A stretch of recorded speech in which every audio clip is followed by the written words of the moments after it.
Baik, manakala bismillahirrahmanirrahim. Okey. Manakala mengajar masyarakat supaya menilai hadis itu dengan akal sendiri di atas alasan tidak mahu agama itu menjadi eksklusif bagi golongan ulama sahaja, merupakan penderhakaan kepada Allah dan Rasul. Baik, bila kita mengajar, kita kata kita ajar kepada masyarakat Quran dan hadis sebab kita tak nak agama ni jadi eksklusif bagi golongan tertentu saja. Jawab perkara itu boleh ke tak boleh? Cuba tuan-tuan fikir sekali lagi ya, dengar ya. Kita ajarkan agama ni, agama yang dalam-dalam ni kepada masyarakat umum supaya agama ni tidak jadi eksklusif pada golongan ulama saja. Jadi boleh jadi untuk semua orang. Jadi bukan boleh jadi, maksudnya boleh dipakai, boleh dipakai ataupun boleh dinilai oleh semua orang. Jadi ayat tu okey ke tak okey? Kalau sekali lapis nampak macam okey kan, tapi sebenarnya tak okey. Saya bagi contoh pada tuan-tuan satu. Masalah engineering lah. Engineering apa ya yang buat rumah-rumah ni kan? Kan engineer lah kan tu. Engineering tu. Okey. Jadi pada masalah bancuh simen. Saya pandai bancuh simen, katakan Ustaz Syahrul pun pandai bancuh simen. Tapi tak tahu lah Ustaz Syahrul engineer ke bukan? Bukan. Nasib baik bukan engineer. Okey, sekarang Ustaz Syahrul pun bukan engineer. Saya pun bukan engineer. Tapi bancuh simen saya pandai dan saya tahu ratio-ratio tu, tak saya tahu. Orang engineer pun pandai bancuh simen, betul tak? Dan dia tahu ratio-ratio tu. Jadi sekarang kalau nak buat KLCC, boleh tak siapa-siapa saja yang pandai bancuh simen, dia pergi bancuh simen untuk KLCC? Jawapan dia tak boleh. Sebab KLCC kita nak kena fikir berapa tapak yang akan dibuka apabila bangunan yang nak dibuat tu berapa meter tinggi dia. Bila bangunan tu berapa meter tinggi dia, apabila dia dijadikan daripada besi, berapa berat yang bakal ditanggung oleh bim. Bila berat tu ditanggung oleh bim tu perlu pakai ratio apa? Dia tak boleh pakai ratio bancuh simen kolam itik, tuan-tuan, tak boleh. Kolam itik ratio dia lah lain. Sebab dia hanya menanggung berat air. Ini nak tanggung besi berapa ratus meter ke atas tu, itu ratio simen bim situ tak sama. Itu baru ratio bim, belum ratio tunjang. Itu baru ratio tunjang, belum lagi pada masalah mendapan. Bila kita nak tanam kan, belum masalah mendapan lagi, sebab bila benda tu dah tegak. Okey, sekarang boleh tak kita kata jangan eksklusifkan pada masalah bancuh simen ni, kita bagi pada semua orang bancuh simen. Sebab semua orang pandai bancuh simen. Boleh ke tak boleh? Jawapan dia tak boleh. Sebab apa? KLCC tu mesti tumbang. KLCC tumbang pun kita takut ilmu tu sampai kepada orang kebanyakan, apalagi kalau agama tumbang. Jadi sebab tu ilmu agama dia mesti eksklusif pada ulama. Jadi perkataan itu bukan datang daripada para ulama sebab dia action, bukan. Datang daripada Nabi sendiri. Tuan-tuan boleh tengok situ. Nabi sendiri mengatakan, "Man fassara al-Quran bi ra'yihi falyatabawwa maq'adahu minan nar." Barang siapa yang cuba mentafsirkan Quran, maksudnya cuba nak masuk campur masalah Quran dan hadis bi ra'yihi, dengan akalnya sendiri, falyatabawwa maq'adahu minan nar, maka hendaklah dia mensediakan tempat dia di dalam neraka. Jadi kita dalam agama kita, masalah agama memang yang berautoriti ulama. Memang yang berautoriti adalah ulama. Orang awam tak boleh masuk campur. Sebab itu apabila ada ulama-ulama yang mengajar kepada orang awam selok-belok perihal ulama, dia sebenarnya sudah menderhaka kepada Allah dan Rasul. Sebab bila dibuka benda tu, majal tu dibuka kepada orang awam semua nak berijtihad, semua nak keluar hukum. Asal ada hadis hukum, asal ada hadis hukum. Benda hadis belum boleh jadi hukum, seperti mana yang telah saya sebutkan pada masalah yang telah lalu. Jadi hadis rawah Tirmizi, diriwayatkan oleh Al-Imam Tirmizi. Kemudian kita tengok, saya bacakan terjemah dia. Saya sebutkan perkara ini tuan-tuan sebab benda ni tersebar supaya dia kata kita nak ajarkan ni kerana kita nak membendung budaya ilmu-ilmu tertentu menjadi eksklusif bagi golongan-golongan tertentu. Sebab apa dia cakap begitu? Sebab dia tak boleh nak baca kaedah-kaedah ulama. Contoh saya sebut pada masalah sifat 20. Sifat 20 dia tak boleh nak ngajar. Bila sifat 20, sebab apa tak boleh ngajar sifat 20? Sebab dia ada main takluk. Takluk tu kalau tak pandai main tak lepas tuan-tuan. Takluk tu kalau bukan ulama tak lepas. Jadi sebab bila dalam sifat 20 ada ta'alluq, dia tak boleh nak main. Jadi dia pun katalah kita pakai akidah yang lain. Tu yang bawa akidah uluhiyah rububiyah tu. Sebab dia kata yang tu dia tak boleh. Sepatutnya kalau kita rasa kita nak jadi ulama, sempurnakan diri sebagai ulama.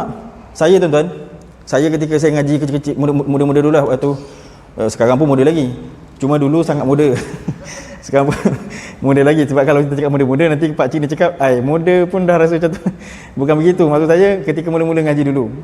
Saya ngaji dulu, saya berguru ramai guru.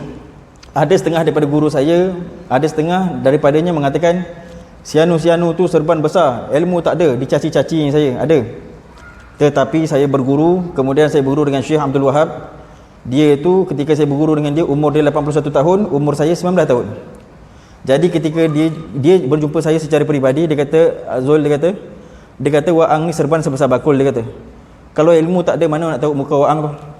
Kalau ilmu tak ada, mana nak tahu muka Waang tu? Jadi oleh kerana saya malu, saya kata dekat guru saya, kalau gitu ayah lengkapkan Laden.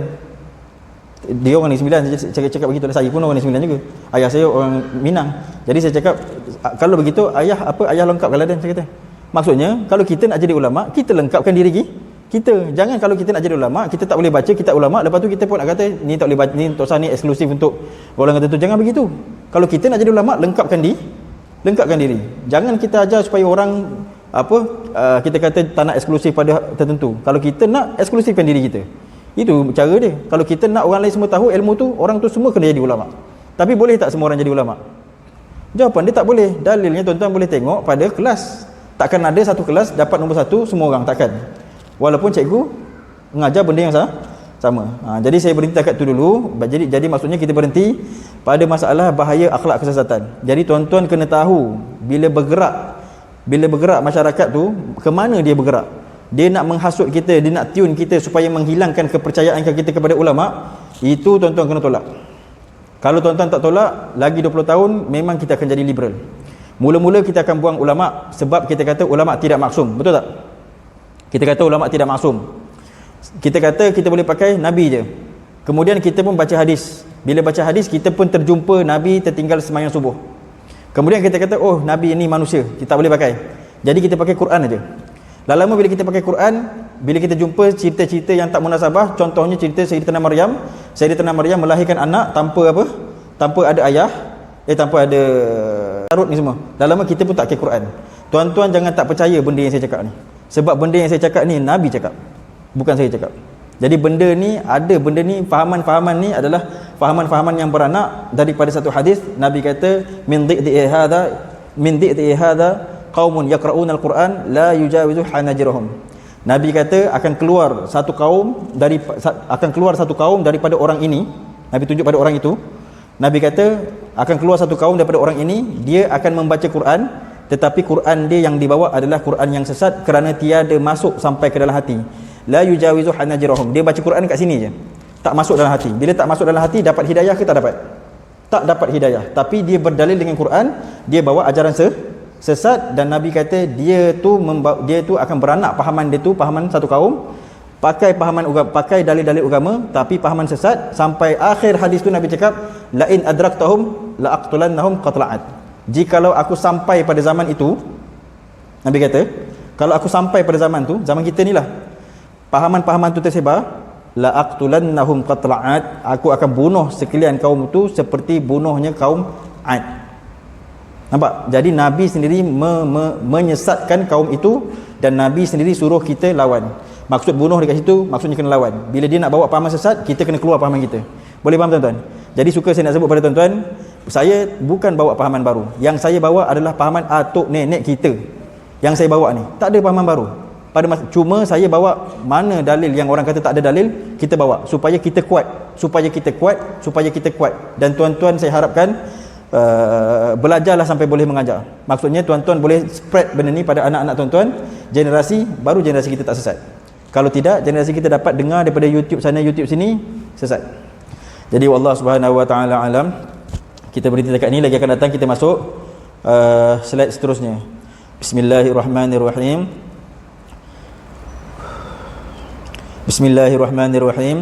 ففهمناها سليمان وكلا آتينا حكما وعلما وسخرنا مع داود الجبال يسبحن والطير كنا فاعلين يا حي يا قيوم يا رب موسى وهارون يا رب إبراهيم يا رب محمد صلى الله عليه وسلم أكرمني يا الله بالفهم ورضا عن المولى والحكمة والعقل برحمتك يا أكرم الأكرمين ويا أرحم الراحمين. Mudah-mudahan berkat majlis yang kita adakan ini diampunkan dosa semua orang yang hadir, mudahkan segala urusan, ditunaikan segala hajat, diberi berkat kepada orang yang hadir, diberi berkat kepada yang tidak hadir, diberi berkat kepada ini masjid, diberi berkat kepada isi ini masjid, dan diberi berkat kepada seluruh orang yang ternisbah kepada qarya ini masjid, dan diberi berkat juga kepada Syekh Abdul Wahab An-Naimin, diluaskan akan kuburnya dan diberikan luas keampunan kepadanya, dan diberi berkat juga kepada Syekh Mas'ud Al-Makki dan diluaskan akan kuburnya dan diberikan luas keampunan kepadanya, dan diberi berkat juga kepada Syekh Umar As-Saifi dan diberikan luas kesihatan kepadanya, dan diberi berkat juga kepada Syekh Nazaruddin Al-Juraki dan diberikan luas kesihatan kepadanya, dan diberi berkat juga kepada Al-Habib Bakar Masyhur dan diberikan luas kesihatan kepadanya, dan diberi berkat juga kepada Al-Sayyid Umar Al-Kaf dan diberikan luas kesihatan kepadanya, dan diberi berkat juga kepada seluruh orang yang telah menginfakkan dirinya, hartanya, tenaganya dan makanannya untuk menghidupkan majlis-majlis yang seperti ini, dan diri mereka, harta mereka dan seluruh keturunan mereka, anak susuan mereka dan seluruh orang yang ternisbah kepada keluarga mereka, dan diberi berkat juga kepada kita semua yang hadir, diri kita, harta kita dan seluruh keturunan kita, anak susuan kita dan seluruh orang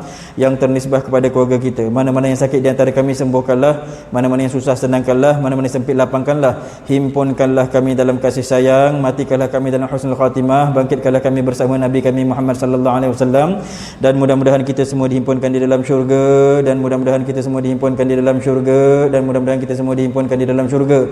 Wa sallallahu ala sayyidina Muhammadin wa ala alihi wa sahbihi wa baraka wa sallam. Subhana rabbika rabbil izzati amma yasifun wa salamun alal mursalin alhamdulillahi rabbil alamin. Taqabbalallahu minkum wal afu ala italih. Saya mohon maaf atas keterlanjuran waktu.